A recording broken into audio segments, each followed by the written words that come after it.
Hər kəsə salam, kanalıma xoş gəlmisiniz. Bu günləri sizə son zamanlar oxuduğum kitablar barəsində danışmaq üçün gəlmişəm.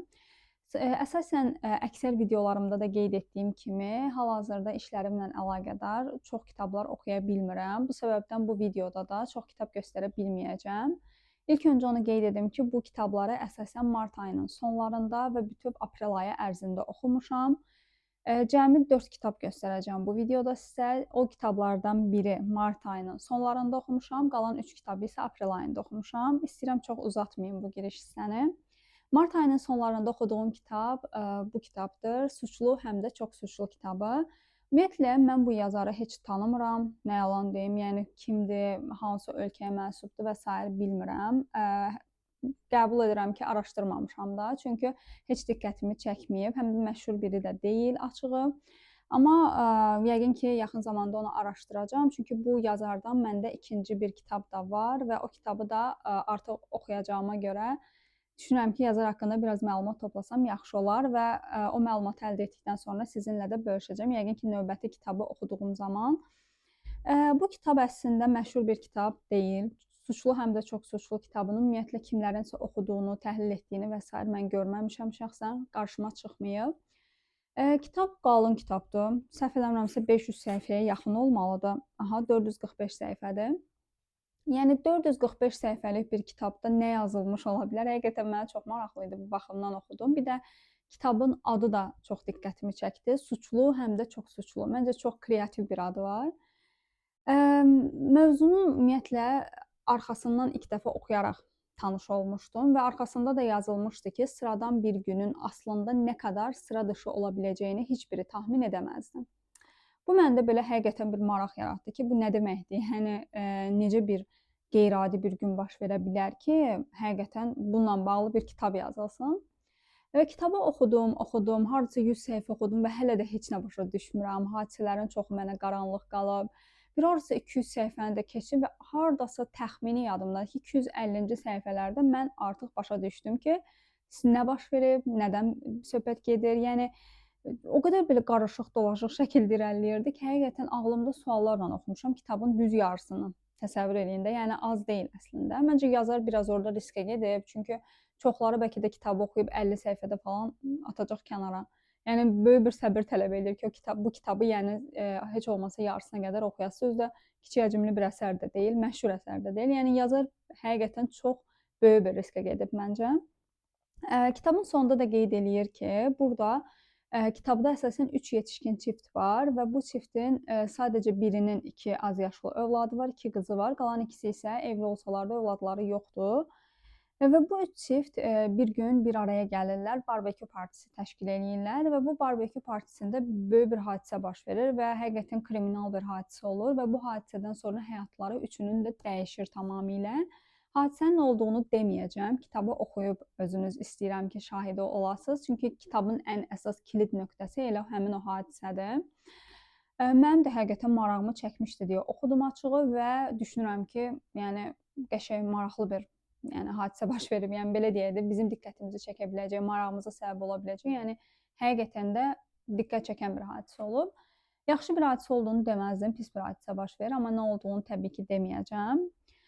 Bir də bir şey qeyd eləmək istəyirəm sadəcə kitabla bağlı ki, kitab əslində biraz dostluq mövzularına toxunur və bizdə burada əsasən baş obrazda olan Erika və Clementine adında 2 xanım xarakterimiz var ki, bunlar uşaqlıqdan bir yerdə böyüyürlər, ancaq dost kimi görünsələr də əslində dost deyillər. Yəni üzdə, formalite belə deyək ki, dostdular, amma realda, daxildə bir-birlərinə dost gözündə qətiyyən baxmırlar. Çünki çox fərqli xarakterə sahibdirlər, tamamilə zidd insanlardır.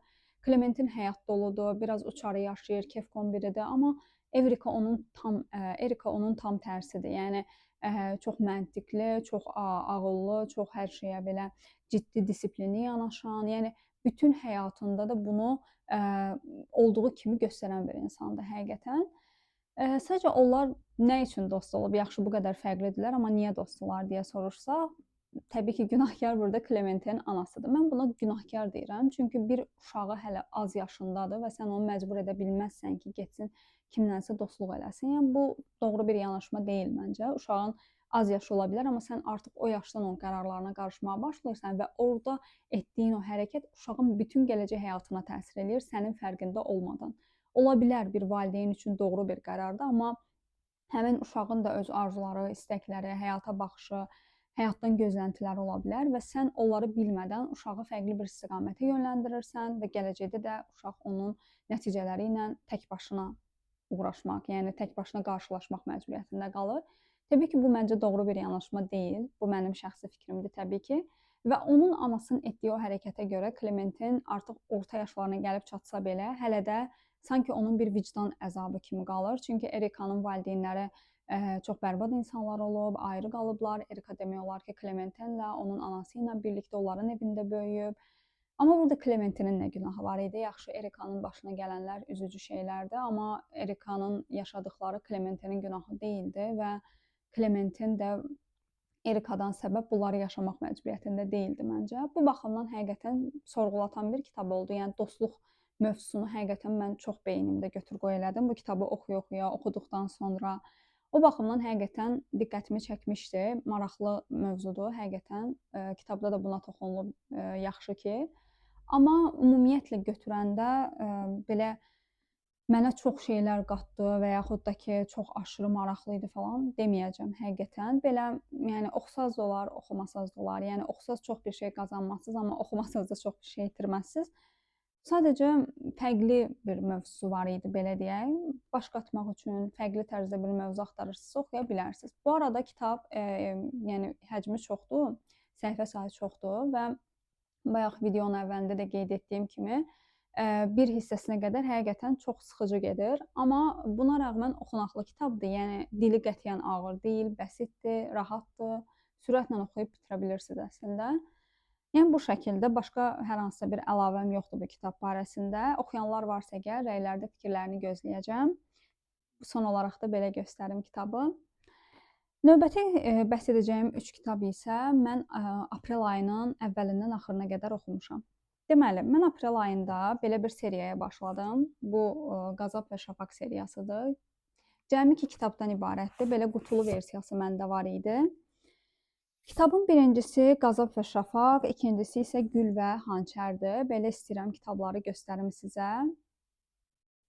Deməli, kitabların birincisi üz qapağı, dizaynı həqiqətən çox xoşuma gəlib və mövzusu da çox fərqli idi. Sizə belə deyim ki, romantika ilə elmi fantastikanın qarışığı idi həqiqətən. Bu ikisinin qarışığını mən heç oxumamışdım, nə yalan deyim. Sırf elmi fantastik oxumuşam, sırf romantik oxumuşam və romantikanı daha çox gənc yetişkin tərzi kitabların içərisində oxumuşam. Amma bir elmi fantastik kitabla birlikdə oxumaq da maraqlıymış həqiqətən. O baxımdan çox sevdim və hətta burada kitabın üz qapağında Marilu yazarın deməli bir rəyi var, büyüləyici bir hekayə deyir. Mən düşünürəm ki, həqiqətən də elədim. Deməli, kitabda nədən bəhs edir? Onun barəsində sizə qısaca danışım. Kitabımızda bizim bir baş obrazımız var. Şəhrazad adında bir xanımdır və eyni zamanda da paralelində də başqa bir əks cinsi nümayəndəsini görürük.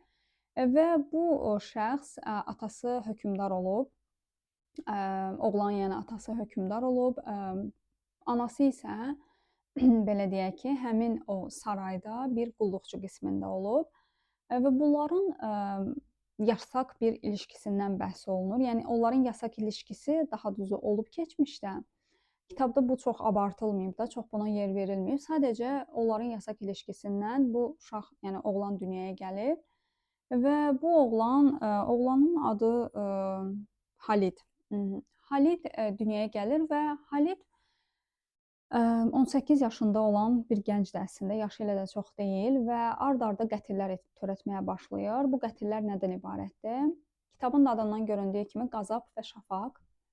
Çünki Halid təbii ki, qeyri-rəsmi şəkildə dünyaya gələn bir uşaq olduğu üçün gedir bir qadınla ailə həyatı qurur və o qədər belə bərbad şəkildə böyüyüb ki, o qadına istədiyi sevgini, diqqəti qətiyyən göstərə bilmir. Təbii ki, burada Halidin də günahı yoxdur. Çünki o yaşadıqlarını sadəcə yaşada bilir. Çünki başqa bir şey bilmir, sevginin nə olduğunu bilmir, görməyib, öyrədilməyib.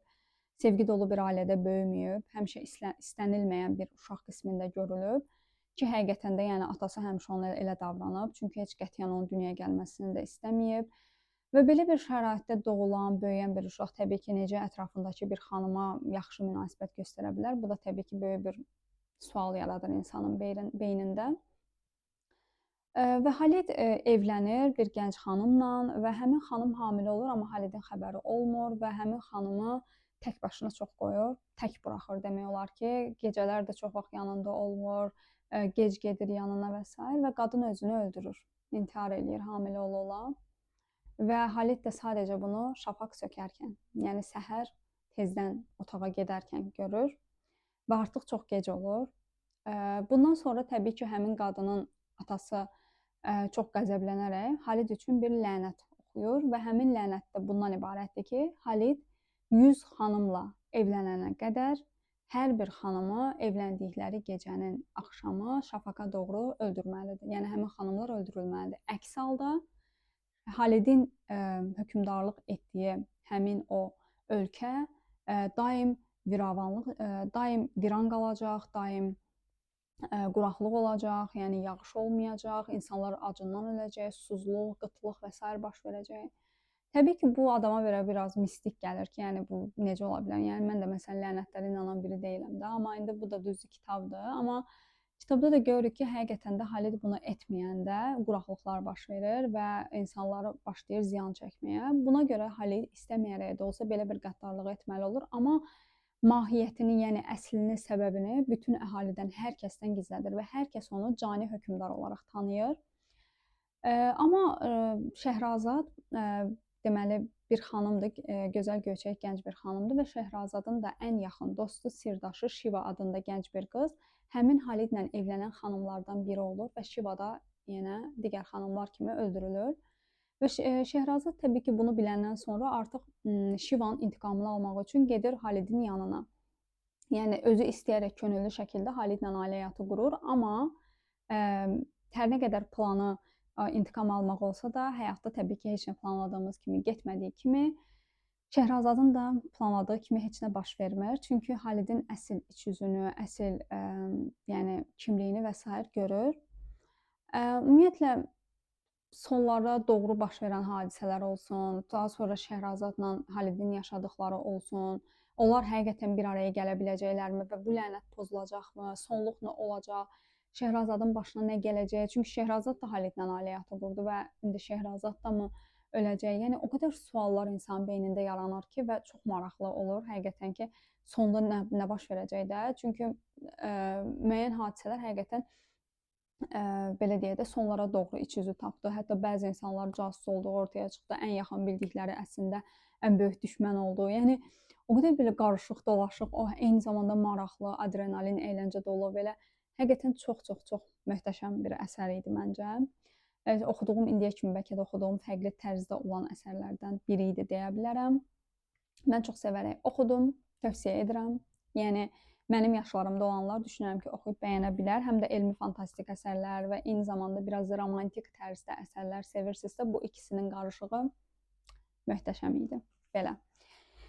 Və son olaraq göstərəcəyim kitab isə bizim yerli ədəbiyyatımızın gözəl incilərindən olan Salam Qədirzadənin Hər gün ömürdən gedir adlı bu kiçik olsa belə çox dərin mənası olan möhtəşəm bir əsəri. Bu əsəri necə oldu oxudum? Əslində bu mənim planımda yox idi, nə yalan deyim və kiçik həcmli bir əsərdir. Mən sizə səhifə sayını da deyim, 79 səhifədir cəmi. Aprelin artıq 25-i olardı təxminən. Mən bu seriyanı bitirdim. Qazaf və Şafaq seriyasını aprelin 1-dən 25-nə qədər 25 gün ərzində oxudum, bitirdim. Ayın bitməyinə artıq 5 gün qalıb və həmin o arada hətta həftə sonu da oldu, 6 bazar oldu. Mən də baxdım ki, yəni ayın bitməyinə elə var, üstəlik 6 bazardır və mənim vaxtım çoxdur. Mən bir dənə hansısa kiçik həcmli bir əsər oxuyum. 1-2 günə bitirə biləcəyim. Bu əsər gözümə ilişdi. Kitab rəfimdə yəni ilk diqqətimi çəkən bu əsər oldu və götürüb elə 2 saat ərzində maksimum rahat-rahat oxuyub bitirdim. Amma həqiqətən yəni bizim gündəlik həyatımızı, keçmişdən bu günə qədər yaşantımızın necə dəyişdiyini o qədər gözəl bir şəkildə oxuduq ki, yəni bu əsəri oxuyarkən onun şahidi oluruq ki, Yəni insan bir anlıq köks ötürür həqiqətən. Yəni necə həyat bu qədər dəyişdi və düşünürəm ki, bu dəyişiklik nə qədər yaxşıya doğru olsa da, müəyyən hissələrdə pisliyimizə doğru olub. Bir də əsasən kitabda Abşeron yarımadasından bəhs olunur. Abşeron yarımadasının gözəlliklərindən, keçmiş dövrdəki xalqının, yerli əhalisinin qonaqpərvərliyindən, nəcibliyindən, səxavətindən, mərdliyindən, yəni o qədər müsbət şeylərdən danışırlar ki, mən inana bilmədim ki, həqiqətən Abşeron yarımadası bir zamanlar bu qədər gözəl bir yer olub, həm insanı baxımından, həm havası, torpağı, münbitliyi, hər bir şeyə baxımından. Amma həqiqətən də olubmuş deyəsən, çünki boşuna yəqin ki, bu kitab da yazılmayıb. Deməli, burada bizim əsas baş obrazımız 60 yaşında bir əziz kişidir. Əziz kişi bütün ömrünü taksi işi ilə məşğul olaraq keçirir və demək olar ki, yəni bir növ əslində onun gözündən hər gün maşın sürən o taksi sürücülərinin də həyatını xarakterizə edirik, daha doğrusu həyatını da görə bilirik. Çünki deyir ki, əziz kişi, yəni bütün günü səhərdən axşama kimi ancaq harasa qaçırıq, harasa tələsirik, harasa sürətlə çatmağa çalışırıq və maşınları da deyir sürətlə idarə eləyirik. Amma ətrafda olub bitən bütün gözəlliklərdən məhrumuq, heç nəyi görmürük. Ancaq bir məntəqədən digər məntəqəyə çatmağa çalışırıq və ömür beləcə ötüb keçir. Bir də ayılırıq ki, qocalmışıq, həyat bitib, bəs nə qazanmışıq bu həyatdan? Orası artıq bizi düşündürür. Yəni mən bunu bu yaşımda düşündüm həqiqətən ki, mən də çox tələsən insanam, hər yerə qaça-qaçla getməyə, tez çatmağa falan çalışıram, amma kitabda da əslində onu görürük ki, bunun mənası yoxdur. Çünki ömür bir göz qırpımında həqiqətən ötüb keçir, bir də ayılırıq ki, qocalmışıq və bu həyatdan nə anlamışıq ki? Yəni buna görə həqiqətən mənalı bir ömür yaşamaq lazımdır. Və ən gözəli də həqiqətən anda qala bilməkdir. Mən də bunu etməkdə çox çətinlik çəkirəm, amma kitabda da onu oxudum ki, bunu etmək mütləq şəkildə lazımdır. Etməsək, gələcəkdə qocalanda həqiqətən çox peşman olacağıq. Necə ki, biz qocaların dilindən onu çox vaxt eşidirik, məsləhətlər verirlər ki, həyatı doya-doya yaşayın, dadını çıxarın, heç nə üçün tələsməyin, anı yaşayın, zövq alın, etmək istədiklərinizi müəyyən qədər edin. Çünki insan qocalanda həqiqətən peşman olur. Daha çox edə bilmədiklərini, yəni etmək imkanı varkən edə bilmədiklərinə görə daha çox peşman olur. Yəni çox həqiqətən gözəl, mənə zövq verən bir əsər oldu. Yəni 1-2 saat ərzində oxudum, amma o 1-2 saat o qədər gözəl, mənalı keçdi ki, mənim üçün. Həqiqətən sizə də şiddətlə tövsiyə edirəm. Düşünürəm ki, bu videoda çox gözəl əsərlərdən bəhs etdim. Ümid edirəm ki, siz də hər birini oxuyub eynən mənim aldığım zövqləri alacaqsınız. Və bir də son olaraq hal-hazırda da indi may ayıdır və may ayında mən hardasa paralel 3 dənə kitab oxumağa çalışıram. Düz indi hələ ki tam da olaraq başlamamışam. Bugün mayın 2-sidir və dünən də iş günü olduğu üçün yəni vaxtım olmayıb oxumağa. Bugün inşallah planlayıram. Belə bu videonu çəkdikdən sonra başlayacağam oxumağa.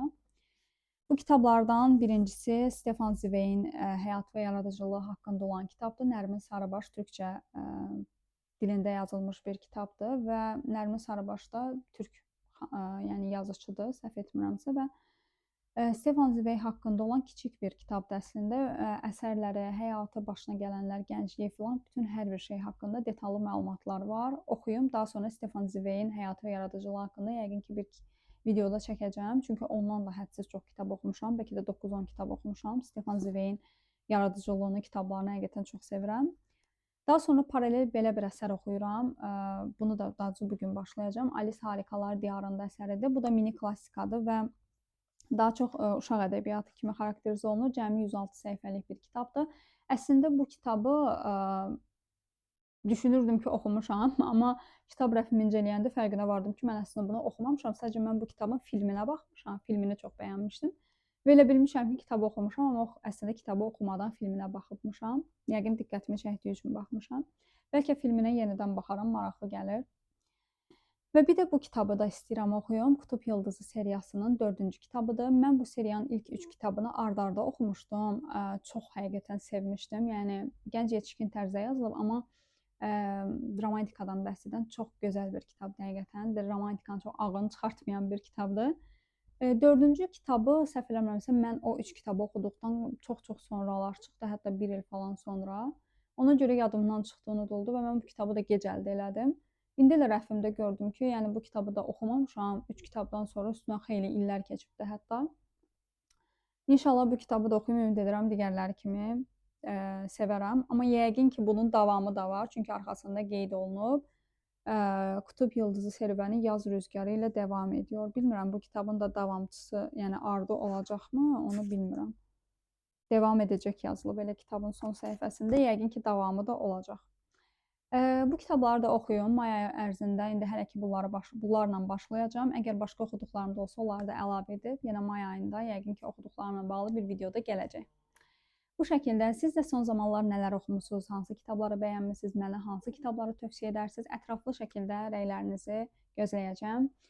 Videonu sonadək izləmisiniz. Hər birinizə təşəkkür edirəm. Dəstək üçün də kanalıma abunə olmağı, dəstək üçün eyni zamanda rəy yazmağı, bu videonu bəyəndinizsə like etməyi unutmasanız çox şad olaram. Növbəti videolarda görüşənədək hələlik.